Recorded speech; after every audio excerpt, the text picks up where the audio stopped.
Welcome back, I guess. Guys, welcome back to Just Nuts. We got a new card revealed tonight called Trickstar Fay. I don't know exactly how this is supposed to be pronounced, but it's very interesting because I think it's actually like a decent card and kind of could be a card that's actually like good enough to almost push Trickstars into a certain style of play. And I just think genetically it's a good card. So let's jump into this real quick. So we've got Trickstar Fay, which is a normal spell card. You can only activate one card with this card's name per turn. During that turn, you cannot normal or special summon monsters except for Trickstar monsters. So if you summon them as on Trickstar before, you cannot activate this card. It's the whole turn you summon this. Or use this. You can't summon other stuff. It's just Trickstars, which is fine, I feel like, for the most part. If you're playing Trickstars, it's the only way you'd be playing this, and you're not super worried about that. But it's very interesting, so we'll see. First effect says, special summon 2 Trickstar tokens. They're light, fairy, level 1, 0/0 tokens. Super quick and easy. Nice. Okay. And then the second effect says, if a Trickstar monster or monsters you control that was special summoned from the extra deck would be destroyed by battle or card effect, you can banish this card from your graveyard instead. Pretty good. I mean, honestly, super searchable. Obviously, Candina just grabs this super quick, making Candina a 1-card link 3 now, making it specifically a Trickstar link 3, but not terrible. And also that protection effect's not bad. I mean, you look at stuff at like why Salamangreats are such a pain is because Balinx puts itself in the grave so easily, and then, you know, off of most of your plays, they just have indestruction to or indestructibility from destruction, making that just not an issue. And while that's not the hugest problem in Yu-Gi-Oh, it does floodgate you to go for maybe some would say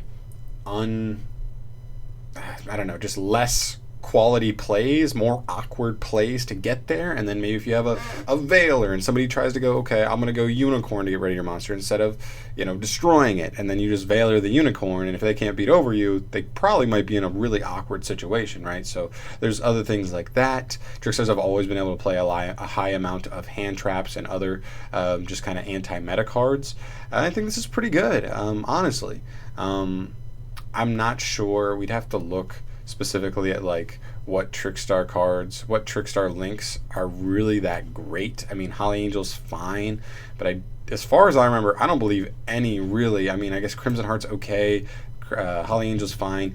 Outside of them two, like the link 3s, the link 4s, not amazing, right? So it really depends on how good they are, and I don't think any of them are too crazy good outside of those 2 link 2s, but it is still just a 1-card link 2. It lets you end Holly Angel plus a Candino, or Crimson Heart plus a Candino, whatever you want to end on as link 2s with Candino on board, which is not too shabby at all.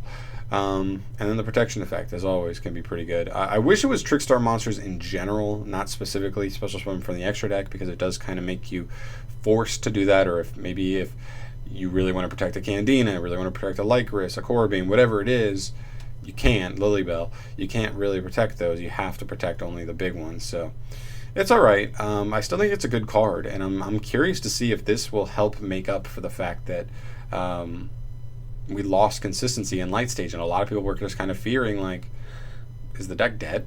Like, are we just dead now? Like, what do we do? I'm really curious to see where this leads, if this actually does anything in the future, if we'll get more support. I mean, for all we knew, like, Trickstars were just done. I mean, the character in the anime completely moved on to a different deck. They'd already started printing that deck. We thought Trickstars are more or less done, but we see here we're still getting cards for them. So curious to see how much more support, curious to see if this card actually does enough by itself to make Trickstars a little better. But either way, I'm curious to find out what's going to happen. If it was a quick play, it'd be really spicy, be really interested in this card, but it's not, so it's, you know, nothing crazy. Just means you could have said it could have been like a pseudo scapegoat, and you could have used it on your opponent's turn, and then on your turn you could link it into whatever you wanted instead of just the Trickstar monsters. But still a good card, not complaining. Let me know your guys' thoughts on this. Let me know how good you think this card is, if it changes Trickstars, actually bumps it up, or you think the way the deck would have to be played, it just wouldn't really be enough really to contend against other like top tier decks, right? So let me know your guys' thoughts. I'm gonna get the hell out of here. Thank you so much for watching. As always, if you want to see more stuff from me in the future, subscribe to the channel. We on the growth, and I'll see you in the next one. Peace.